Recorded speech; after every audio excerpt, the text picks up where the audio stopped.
मजनू, हीर रांझा, सोनी और महिवाल, इन सब के किस्से और फसाने हम आपने तो खूब सुने हैं, लेकिन चलिए आपको सियासी रोमियो जूलियट की कहानी आज सुनाते हैं। नमस्कार, आप देख रहे हैं बिहार तक। मैं हूं आपके साथ सुकन्या सिंह।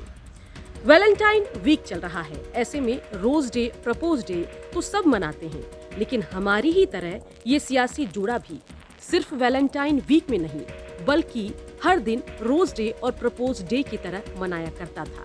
अब तक तो आप समझ ही गए होंगे कि हम नीतीश और बीजेपी के सियासी प्यार और तकरार के फसाने की कहानी बता रहे हैं। आजकल के कपल जब मैचिंग ड्रेस पहनकर तस्वीर खिंचवाते हैं तो सोचते हैं कि भाई ये नया ट्रेंड तो हमने ही सेट किया है, लेकिन जो ट्रेंडिंग मैचिंग ड्रेस का आप नया फैशन देख रहे हैं, ये ट्रेंड दरअसल नीतीश और नरेंद्र मोदी ने सेट किया है। तस्वीर देखकर आप भी मामला समझ जाएंगे।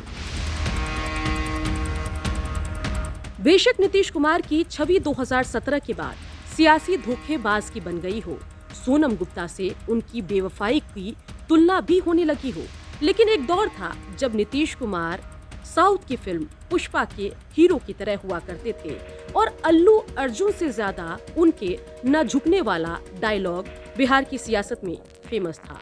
लेकिन कहते हैं ना कि जो कहीं नहीं झुकता वो प्यार में जरूर झुकता है। कहीं न झुकने के लिए विख्यात नीतीश बीजेपी की प्यार की गर्माहट में पिघलते भी हैं और झुकते भी हैं। चलिए, ये तो बात हुई प्यार और रोमांस की, लेकिन आगे चलकर इस कहानी में जुदाई भी आती है, बिछड़न भी आता है, अलग होने का दौर भी ये प्रेमी जोड़ा देखता है और अलग होने के बाद एक दूसरे का चरित्र हनन भी किसी आम कपल की तरह करता दिखाई देता है। कहते हैं ना, हर आदमी के जिंदगी में कभी न कभी मिड लाइफ क्राइसिस आती है। इस जोड़ी की प्यार भरी जिंदगी में भी 3 बार मिड लाइफ क्राइसिस की एंट्री होती है। एक बार 2014-13 के आसपास, दूसरी बार 2020 के विधानसभा चुनाव के आसपास और तीसरी बार 2022 में। 2013-14 में नीतीश को लगता है कि बीजेपी से इतर उसे जिंदगी में कुछ और भी चाहिए और नीतीश बीजेपी से अलग रास्ता अख्तियार कर लेते हैं। नीतीश 2014 के लोकसभा चुनाव में लगभग अकेले उतरते हैं, लेकिन विधानसभा चुनाव से पहले लालू से नजरें चार कर बैठते हैं। इधर बीजेपी पहले तो इस आस में बैठी रहती है कि अगर उसका प्यार नीतीश के लिए सच्चा है तो नीतीश वापस लौटकर जरूर बीजेपी के पास आएंगे। लेकिन बाद में जब 2016 तक नीतीश बीजेपी के बाहों में वापस नहीं आते, तब बीजेपी किसी सिरफिरे एक तरफा आशिक की तरह अपनी पूरी ताकत ईडी सीबीआई लगाकर नीतीश के वर्तमान साथी लालू एंड फैमिली के पीछे पड़ जाती है और नीतीश कुमार को वापस अपनी बाहों में आने को मजबूर कर देती है। लेकिन कहते हैं ना, ये इश्क नहीं आसा, एक आग का दरिया है और डूब कर जाना है। 2020 के विधानसभा चुनाव में नीतीश कुमार से एक बार धोखा खाई बीजेपी इस बार युवा चिराग को अपना दिल दे बैठती है।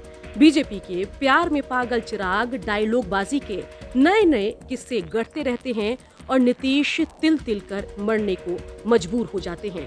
बीजेपी से सफाई मांगते रहते हैं, लेकिन बीजेपी चुप्पी साधे बैठी रहती है।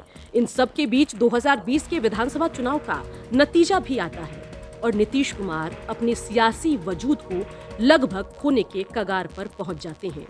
बीजेपी के साथ 2020 के विधानसभा चुनाव में अपने सियासत के सबसे खराब दौर से गुजर रहे नीतीश को एक बार फिर से पुराने साथी लालू एंड फैमिली की याद सताने लगती है। नीतीश को तेजस्वी की याद आने लगती है और तेजस्वी की याद इस कदर सालने लगती है कि अपने घर से पैदल चलकर नीतीश कुमार इफ्तार पार्टी में तेजस्वी के घर पहुंच जाते हैं।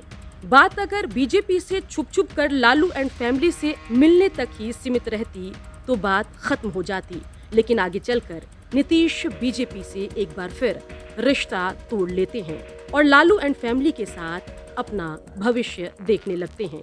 अलग होने के बाद ये कपल किसी भी अन्य कपल की तरह काला दौर भी देखता है, जहां एक दूसरे का चरित्र हनन भी किया जाता है और एक दूसरे को नीचा भी दिखाया जाता है। इसी काले दौर में बीजेपी जहां नीतीश कुमार को सियासी बोझ बता देती है, वहीं नीतीश कुमार अपने नए साथी तेजस्वी के सामने ही पुराने साथी को औकात दिखाते हुए कहने लग जाते हैं कि अगर मैं इतना ही बुरा था तो 15-17 में मेरे पीछे पड़कर मुझे वापस क्यों अपने साथ आने पर मजबूर किया था। तो अब एक लाइबिलिटी हो गए, एक बोझ हो गए। समझौता करता जिसके पास ताकत होती है, उनकी तो वोट ट्रांसफ़र करने की क्षमता खत्म हो गई। वो 44 सीट जीते, और जब वो तब जीते जब नरेंद्र मोदी आकर उनके पक्ष में भाषण किया, नहीं तो 15 सीट भी नहीं जीत पाते। तो इसलिए अब अब नीतीश कुमार में दमखम खत्म हो गया। काहे के लिए बोल रहा है? इतना हिम्मत करके फिर मेहनत करके लाला करके हमको किया, क्या क्या कर दिया था? बिना मतलब का इनके पिताजी पर सब पर केस फेस करके क्या कर दिया था? अब बिना मतलब का हमको ही करके, और उसके बाद फिर जो हम लोग खत्म किए, तब फिर कुछ करने के चक्कर में कि इन लोगों को कैसे इधर से उधर करे, यही सब चक्कर में, समझ गए ना।